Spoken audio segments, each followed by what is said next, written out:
Welcome to this episode of the $1 Million Mastermind. I'm Larry Weidel, and before we get started, if you want to know exactly how to win again and again, go to weidelonwinning.com/webinar now to watch something I've put together for you. Now let's get going into this episode of $1 Million Mastermind. I'm here talking with Robby Clark. Hello, Robby. How you doing, Larry? Yeah, and Robby's in LA. We're talking about winning. And Robby said the last time we talked, I try to pretend in business that I'm terrible at everything. And how did you get that concept? Where did that come to you? Yeah, that concept was to, again, to really just expedite my thought process in building out teams, because ultimately I knew, I told my first agent, who I still work with now after buying our second property, that I was going to have over 100 properties. I wasn't sure how I was going to do it. I didn't have the resources, the money, the credit, the anything, but I knew I was going to get it done, because once I focus on that task, I'm always confident that I can accomplish it. And a lot of that comes from acting. Being around these incredible people when I was younger really helped me give that belief, well, if they can do it, then I can do this as well. Familiarity breeds contempt, but it can also breed confidence as well too, if your mindset is in the right position. So for me, I grew appreciation and confidence from what I was around, and applied that to anything I did in life. And business was the next big feat that I wanted to climb, and that's the headset that I got into, because I understood, as you get more and more staff, I tell myself that, if you're doing all the positions, you're taking opportunities away from someone else. And if you really want the time to learn and focus on other big things, then that's my position as an owner. I know that's not really a small business mentality, and not everybody can do that, but that was always my approach. If I want to provide the most value, then I got to create opportunity for everyone, and I shouldn't be responsible for making all the day-to-day decisions. And for my team and everyone, I got to focus on learning and bringing good ideas, and maybe some work, maybe some don't, but that's how you provide the most value in my mind.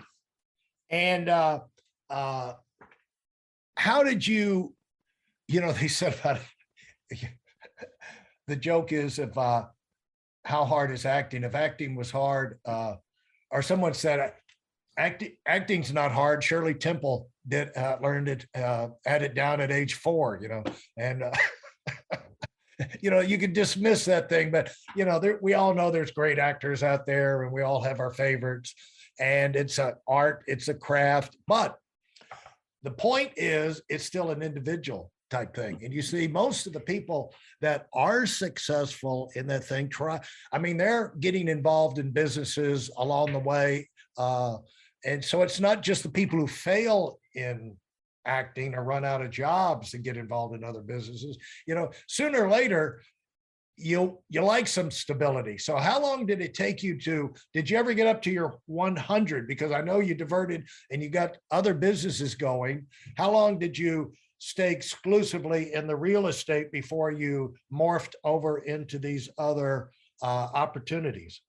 Well, the other ones to put it mildly, SID Developments in our real estate is 95% of my mind frame when I'm thinking about businesses. The majority of what I'm doing is learning. I have the most developed team in that company of the other ones, and we're at close to 500 properties now. So we flew by that 100 mark a while ago, but I still put the energy in there. My goal is to we go to towns that really need the work that we're doing. So we find depressed properties, and then we renovate them, and then do a lot of affordable rentals in those cities as well too. But we're taking these homes away from terrible landlords who have not done anything with their properties, and just try to add value to every city we're going to. And we also go to cities that have lack development. They're under the price of build. So there's nobody there really renovating typically when we first go in there. So our job is to kind of, fluff the city a bit, if you will, and make sure that we can bring off this unused inventory to where it needs to be. Because a big problem with Canada, especially Ontario, but Canada-wide, is that we don't have enough inventory for people in general, let alone the immigration that's moving in. And so, that's the other businesses that I've started up. I've always tried to do them with another partner, like an operating partner, because I understood where my focus needed to be. So even though I have these other companies, I'm not as active in those as SID. I've tried to, like I said, place other teams there and other operating managers and partners that are better at that industry than I am, and just to make it succeed. But truth be told, like, you can't juggle, you can only juggle so many balls, right? The best singer in the world is probably not going to be the best actor, and you're not going to be the best athlete if you're focused on acting. And the real estate is definitely the largest business by far in what we're doing, because that's where all my energy and focus is. And to bring a point, because you said acting, like, that's one thing people wonder a lot. Like, well, aren't you, either you're a good actor or you're not? Aren't you just kind of born with it? And this is why I learned kind of like that the world doesn't work like that. Because if that were the case, when your mind frame is negative, you would still get roles and be okay. And I didn't find that to be the case with me at all, right? Even if I tried hard at a certain point, like pretend to get back in and try hard, and felt like, oh, I definitely should have got it. I'm more experienced than this guy. I know I did a great job. For some reason, the universe wouldn't reward me with a role, because I had such disdain for the industry that I was in. So you got to be open to receiving things, and practice makes perfect. If you're not, I'm from experience, when I was religiously working on my craft, I got everything. And when I stopped doing that and stopped being offered parts, I got nothing. So it doesn't matter what industry you're in. People have different acting styles they like. Some people love Kiana, and some idiots don't love Kiana. But, at the same time, they all put a ton of effort into their craft. And you go around the top actors in the world, they are obsessed with what they do. And there's something about being in that mindset, even though acting styles are different, that allows people to stay successful when they're there. And that's basically, you get a winning, to win, you have to have a winning edge. You have to have a mindset, and it's a very tough thing to get. It's a very tough thing to describe, but it's like a zone. It's a frame of mind. And I've always heard, if you work forever to get yourself in that thing, and when you're there, you want to lock in and keep the blinders on, because if you lose it, it's really tough to get it back again. And you experienced that first in the acting world. Hey, listen, there's a lot of information online, but there aren't a lot of people who've actually done something. In my case, I've actually built a successful business that's accrued over $5 billion in assets under management, and has done well even during trying times. Now, if you want to know exactly how I've done this, go to whitelmwinning.com/webinar now. I've compressed a decade of learning into 5 short weeks just for those of you who want to give yourself an incredible advantage and are tired of waiting and watching others move up. Yeah, 100%. And that's why you have to, I know they say it's cliche, you got to love what you do, but I love to learn, right? Like my things I'm trying to do next year, like, I would love to, there's a few people I'd love to meet, some I have, but Elon Musk is on my list for one of the guys I would love to meet and have a conversation with. Joe Rogan, I would love to be on there. I actually used to grapple with him in LA when I used to live here. So there's certain people, my quest for business is really about knowledge more than anything. It's not about the money and things like that, which makes it easier to make financial decisions, I think. Because I've had it, I've lost it. I'm convinced if it was all taken away again, which I did a few years ago, I got into a really, bad lawsuit, unfortunately, with someone I was taking care of, in my mind, and someone real close, and they really screwed me. I put a bunch of assets under their name, and I lost everything. Not only everything, but I was in a way worse position than I was at 21, because I had debt on top of that I couldn't pay. So I had to climb out from the bottom again with a 400 credit score, all my funds tied up in properties that I put under somebody else's name with, very loose contracts, because I just thought I could trust them.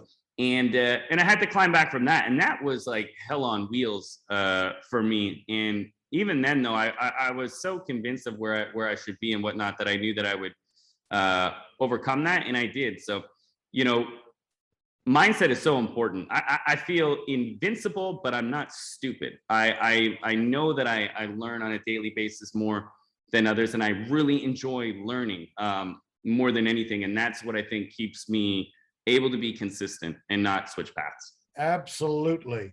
it's one thing to be broke. It's one thing to be, you went bankrupt, but it's another thing to go bankrupt and you owe a ton of money. Yeah. I've got a guy, I have a guy I've been in business with for 4 decades. And the thing that I admire about him the most is that when he started with me, he was 400 grand in debt because he did what you did. He, a similar thing. He, had another business, but they decided where we're going to go into real estate, and they bought an office building and with the other guy, partnership, this, that, and the other. And as soon as the things turned sour, this guy disappeared, leaving my friend holding the bag. And when he started, he was 400 grand in the hole. And this was 1980. That's what 400 grand.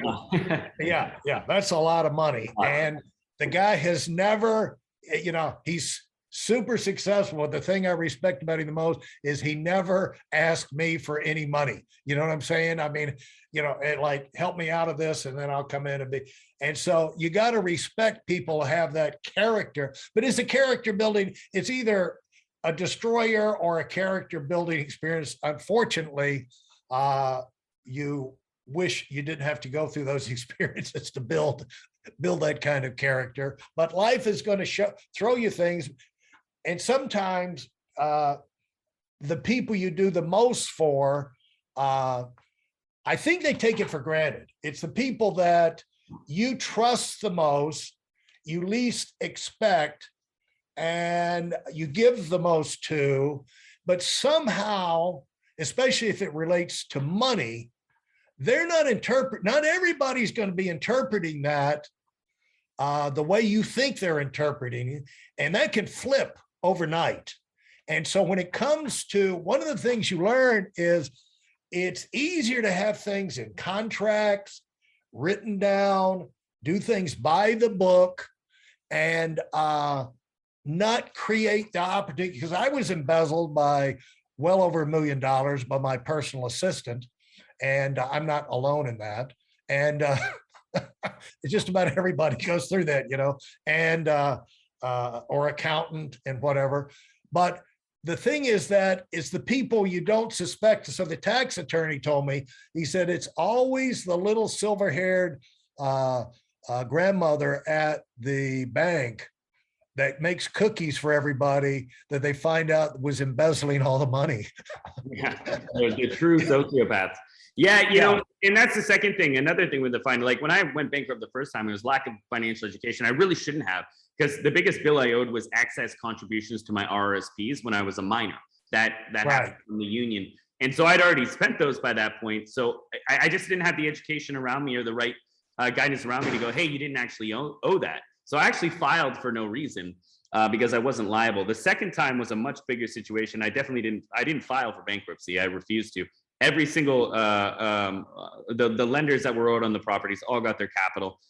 Even the creditors, like I had a bill on me for Amex that I couldn't pay, right? Because I had, all my funds were tied up and now they were gone. I cleared that as well too. So I had to grind out back from the bottom with like I said, no credit, but that's just what you got to do. And I was even more determined at that time that I was going to make this work. And like you said, the universe, the world will throw you problems, and your ability to problem solve them is what determines your success. The larger problems you have, the more successful you're going to be. And I was on this path anyways, but that certainly expedited some of my beliefs and thought patterns on how to grow a business. And it expedited my motivation. If you enjoyed what you've heard and are dead serious about finding out for yourself exactly how this works in the real world, I've taken the most valuable business lessons I've learned over 40 years and put them into something for you to watch. Go to whiteelmwinning.com/webinar now in order to move up as fast as possible. I'm Larry Weidel, and I run the $1 Million Mastermind. Go, go, go.